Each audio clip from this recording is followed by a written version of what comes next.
Nous nous sommes tous tenus devant un rebord de fenêtre ou un porche arrière en regardant une plante croustillante, brune et clairement au-delà du point de non-retour.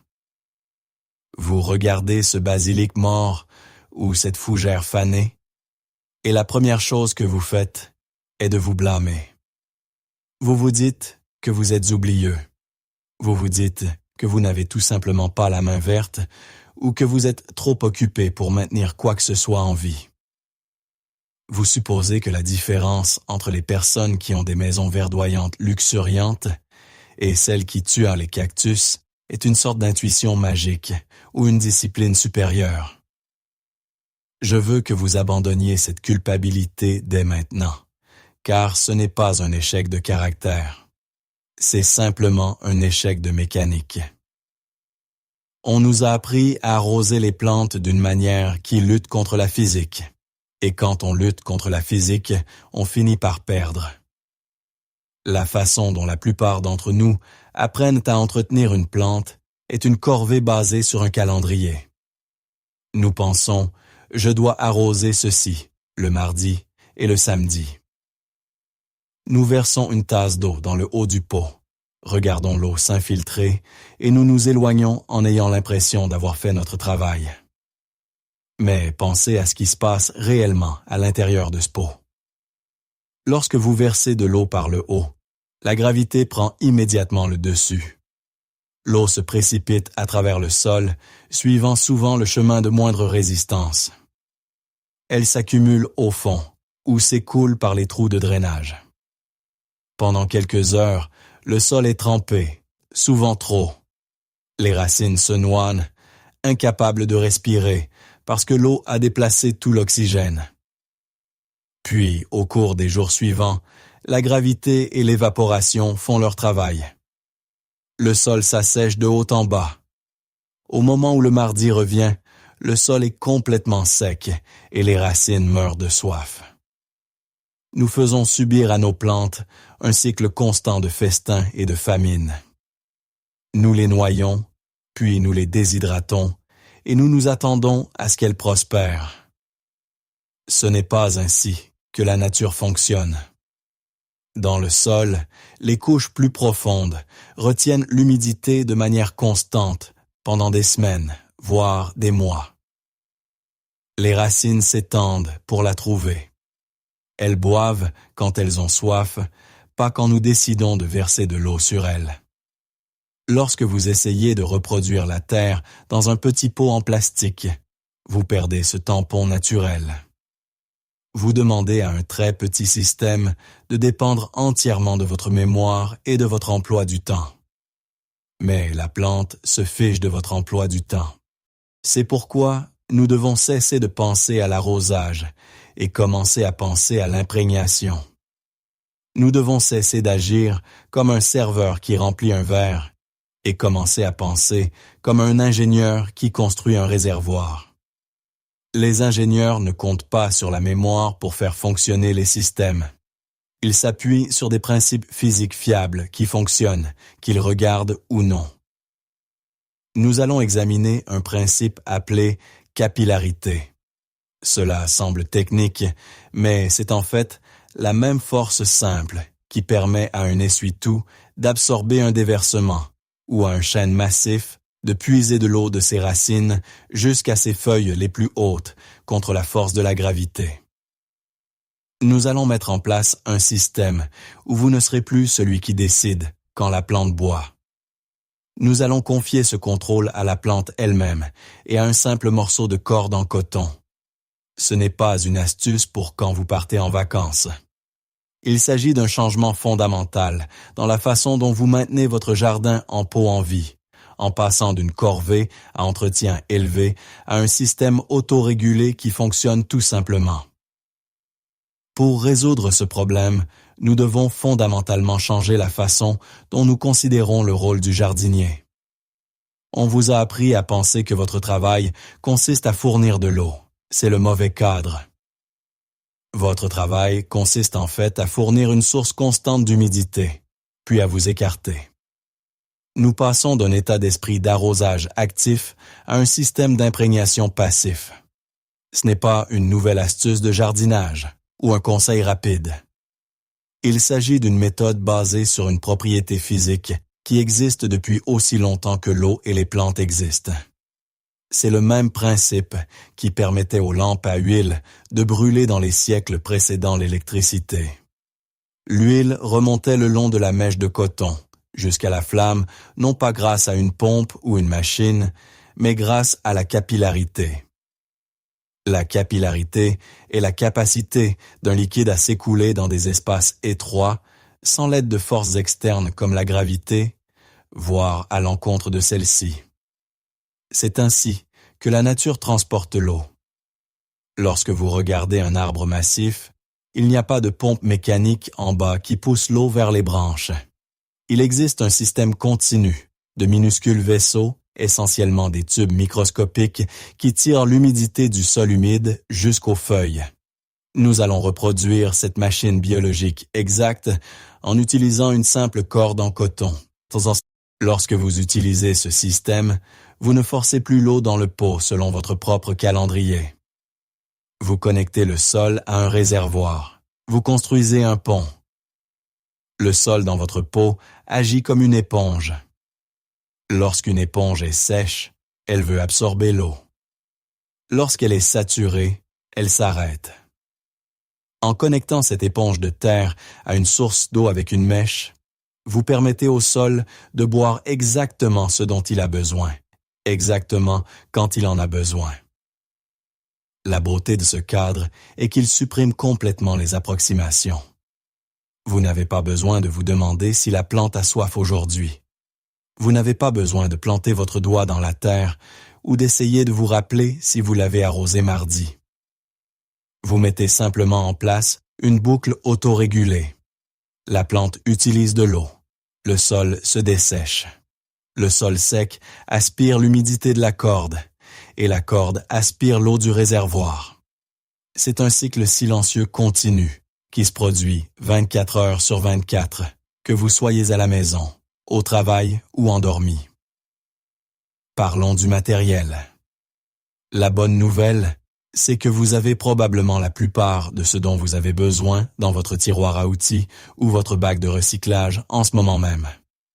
Vous n'avez pas besoin d'acheter un pot à arrosage automatique à 50 $ ou un système d'irrigation goutte à goutte complexe avec des minuteries et des vannes. Vous avez juste besoin d'un récipient pour contenir l'eau et d'une corde pour la déplacer. La corde est le moteur de tout ce système. C'est donc le seul endroit où vous ne pouvez pas lésiner. Vous devez trouver une corde 100% coton. C'est essentiel. La plupart des cordes à usage général que vous achetez aujourd'hui dans un grand magasin sont synthétiques, en nylon, en polyester ou en polypropylène. Ces matériaux sont essentiellement du plastique. Le plastique n'absorbe pas l'eau, il la repousse. Si vous utilisez un cordon en nylon, votre plante mourra parce que l'eau restera simplement à la surface de la fibre. Vous voulez une fibre naturelle, une corde à linge à l'ancienne, un cordon de fenêtre en coton ou même une bande coupée dans un vieux t-shirt en coton feront l'affaire. Vous pouvez le tester facilement. Trempez l'extrémité dans un verre d'eau. Si elle s'assombrit et absorbe le liquide instantanément, vous êtes sur la bonne voie. Si l'eau perle et s'écoule, c'est de la camelote. Une fois que vous avez votre fil de coton, vous avez besoin d'un réservoir. Il peut s'agir de n'importe quoi qui contient de l'eau. Pour une seule plante d'intérieur, un bocal en verre ou une bouteille de vin propre conviennent parfaitement. Pour un plus grand plant de tomates de patio, vous pourriez avoir besoin d'un seau de 5 gallons. La taille du réservoir détermine combien de temps vous pouvez vous éloigner du système, mais la mécanique reste exactement la même. Vous créez simplement un réservoir de carburant pour votre plante. Maintenant, nous devons connecter les deux. C'est le processus d'installation et cela prend environ 3 minutes. Vous n'avez pas besoin de rempoter la plante. Prenez un tournevis ou une baguette et percez délicatement un trou dans la terre de votre plante en pot. Vous voulez aller en profondeur, en descendant près de la zone des racines, mais faites attention à ne pas déchirer la boule de racine principale.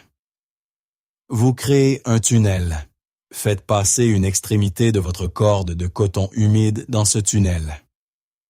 Vous voulez un bon contact entre la corde et le sol. Plus la surface de la corde en contact avec la terre est importante, meilleur sera le transfert d'humidité. Recouvrez la corde de terre et appuyez fermement. Vous voulez que cette corde soit bien ajustée dans la terre. L'autre extrémité de la corde va dans votre réservoir d'eau. Assurez-vous qu'elle atteint le fond pour pouvoir utiliser chaque dernière goutte. Maintenant, voici la seule règle de physique dont vous devez tenir compte: le placement de l'eau par rapport à la plante. Vous voulez que votre réservoir d'eau soit légèrement plus bas ou au même niveau que le pot. Si vous placez le seau d'eau sur une étagère au-dessus de la plante, la gravité prendra complètement le dessus et vous créerez un siphon. L'eau s'écoulera de manière incontrôlable, inondant votre plante et faisant des dégâts sur le sol. Nous voulons un effet de mèche, pas un siphonnage. En maintenant le niveau de l'eau en dessous de la ligne du sol, vous forcez l'eau à remonter dans la corde. Cela garantit que l'eau ne se déplace que lorsqu'une force sèche la tire, ce qui est exactement ce que nous voulons. Maintenant que votre corde est enterrée dans le sol et que l'autre extrémité repose dans l'eau, le système est actif. Vous ne verrez rien bouger. Vous n'entendrez aucune pompe ronronner. Mais à l'intérieur de ce pot, une conversation silencieuse et invisible se déroule entre le sol et l'eau. C'est la partie qui surprend généralement les gens, parce que nous sommes habitués à la force. Lorsque vous arrosez avec un arrosoir, vous forcez l'eau dans le pot, que la plante le veuille ou non. Vous inondez le système. Cette méthode est l'opposé. Elle repose sur le principe que la nature recherche l'équilibre. Pensez au sol de votre pot, comme à une éponge sèche. Lorsque le sol est sec, il a une forte tension. Il a soif. Il attire physiquement l'humidité vers lui. Parce que votre corde de coton est saturée d'eau provenant du réservoir, le sol sec commence à boire de la corde. Il aspire l'humidité des fibres de coton. Lorsque l'eau quitte le haut de la corde pour pénétrer dans le sol, la corde se dessèche légèrement. Cette sécheresse crée un vide qui aspire plus d'eau du réservoir en dessous pour la remplacer. C'est une réaction en chaîne continue. Une molécule d'eau tire une molécule d'eau qui remonte la ligne. Voici la partie la plus cruciale et la raison pour laquelle ce système est supérieur aux soins humains. Il sait quand s'arrêter. Lorsque vous versez de l'eau, vous ne savez pas quand la terre est satisfaite. Vous devinez. Mais la corde le sait. Lorsque la terre devient humide, sa tension diminue. La terre humide n'attire pas l'eau. Une fois que la terre atteint ce niveau d'humidité parfait, humide, mais pas détrempé, elle cesse de boire à la corde. Le débit d'eau s'arrête. Cela signifie que vous ne pouvez littéralement pas trop arroser votre plante avec ce système. La physique ne le permettra pas. L'eau restera dans le réservoir et attendra que la plante utilise l'humidité dans le pot. Une fois que les racines boivent et que la terre se dessèche à nouveau, la tension revient et la corde recommence immédiatement à fournir de l'eau. Vous créez un environnement autorégulé. La plante a toujours accès à l'eau, mais elle n'y est jamais noyée. Les racines restent hydratées, mais elles reçoivent également l'oxygène dont elles ont besoin, car les pores du sol ne sont pas inondés. Vous avez effectivement automatisé la partie la plus difficile du jardinage, qui consiste simplement à savoir quelle quantité est suffisante. Le véritable test de tout système n'est pas sa performance lorsque vous êtes là à le regarder. Le véritable test est ce qui se passe lorsque vous vous en éloignez. C'est là que la mèche capillaire change le rythme de votre vie. Lorsque vous arrosez avec un arrosoir, vous êtes lié à cette plante tous les 2 ou 3 jours.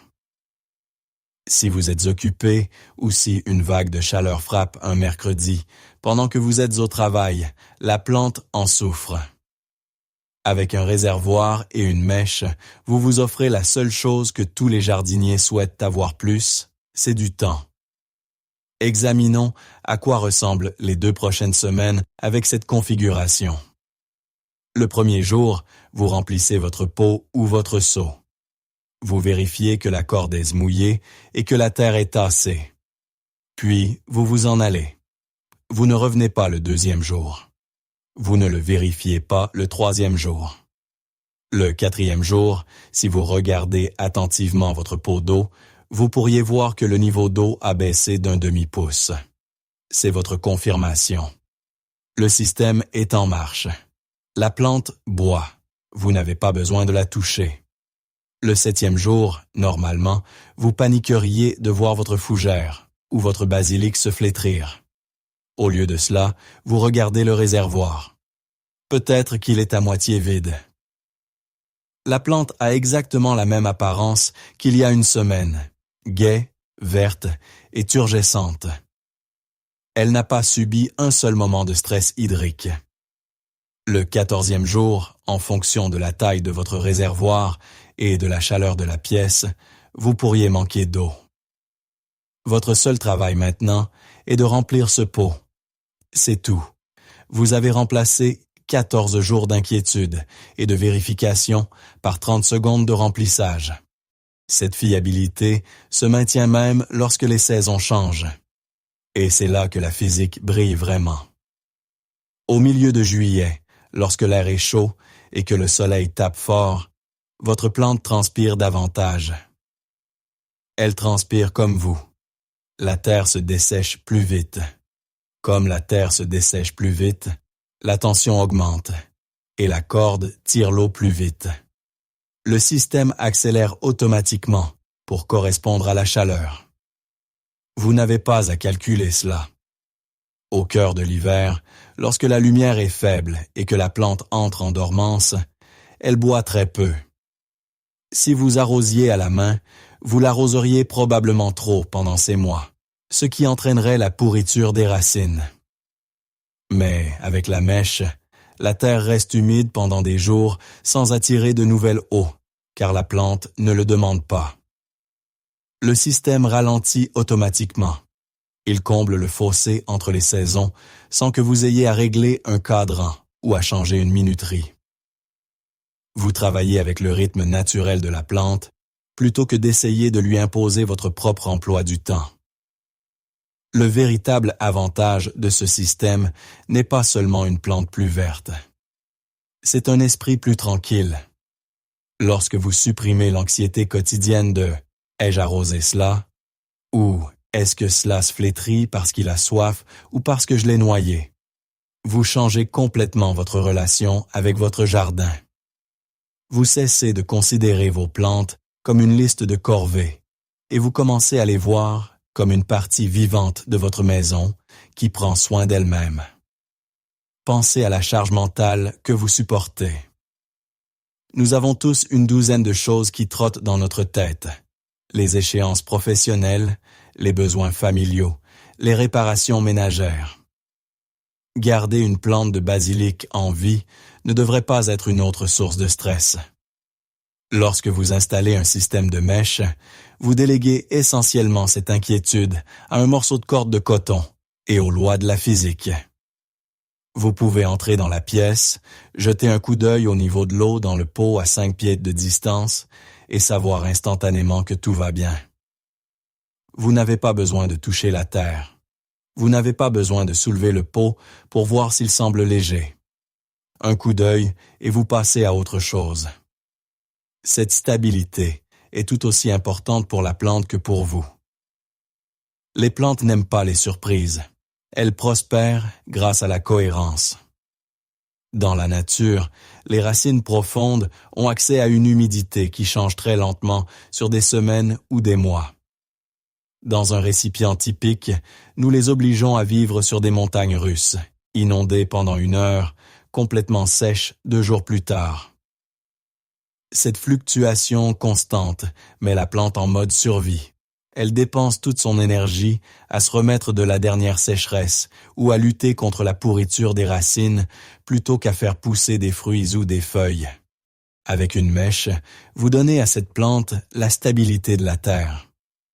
Le niveau d'humidité reste constant heure après heure.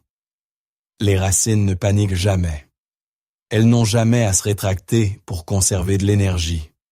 Parce qu'elles ont un approvisionnement en eau constant et fiable, elles peuvent consacrer toute leur énergie à la croissance. Vous remarquerez que vos plantes ne se contentent pas de survivre. Elles deviennent robustes. Elles ont l'air différentes, plus stables, plus fortes, plus résistantes. Ce n'est pas parce que vous avez acheté un meilleur engrais. C'est parce que vous avez arrêté de les choquer. Cela crée un cycle de succès. Lorsque vos plantes sont saines et prévisibles, vous avez envie d'en cultiver davantage. Vous commencez à voir que vous pouvez réellement cultiver votre propre nourriture, même s'il ne s'agit que d'herbes aromatiques sur le rebord d'une fenêtre ou d'une tomate sur le balcon. Vous devenez moins dépendant de l'épicerie pour ces petites choses.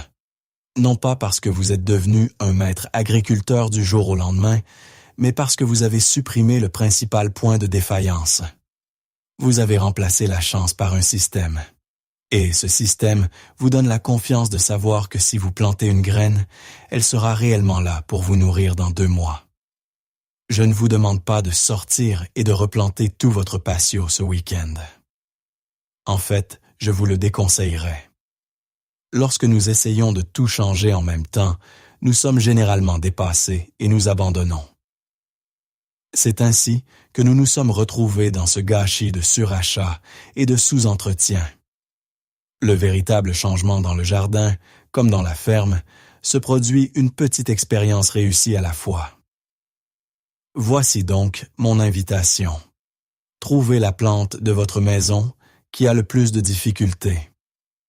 Peut-être est-ce ce lys de la paix qui s'affaisse tous les 3 jours, ou les herbes aromatiques sur le rebord de la fenêtre, qui sont croustillantes sur les bords. Prenez cette plante. Trouvez un bocal en verre propre dans votre bac de recyclage. Coupez un morceau de cordon en coton. Prenez les 5 minutes nécessaires pour installer cette mèche. Ensuite, ne faites rien. Contentez-vous de regarder. Marquez le niveau de l'eau sur le côté du bocal avec un morceau de ruban adhésif ou un marqueur. Vérifiez-le demain. Vérifiez-le le lendemain. Lorsque vous verrez ce niveau d'eau baisser, même d'une fraction de pouce, vous allez ressentir un changement. Vous réaliserez que pendant les dernières 24 heures, pendant que vous dormiez, travailliez ou dîniez, ce simple morceau de corde travaillait pour vous. Il maintenait une chose vivante en vie, sans que vous ayez à lever le petit doigt. C'est à ce moment-là que l'anxiété disparaît. Vous verrez que vous n'avez pas besoin d'être un maître jardinier pour avoir une maison verte. Vous avez juste besoin de comprendre un peu de physique et d'avoir la patience de laisser la nature faire ce pourquoi elle a été conçue. Une fois que vous l'aurez vu fonctionner sur un bocal, vous saurez exactement quoi faire avec le reste. Mais pour l'instant, commencez par un seul. Si ce simple changement de mécanique change votre façon de voir la vie dans votre maison, veuillez vous abonner et aimer la chaîne. Nous découvrons les lois naturelles et la sagesse oubliée qui nous aident à prospérer aux côtés de la nature. Construisons ensemble un avenir plus résilient. La prochaine découverte vous attend.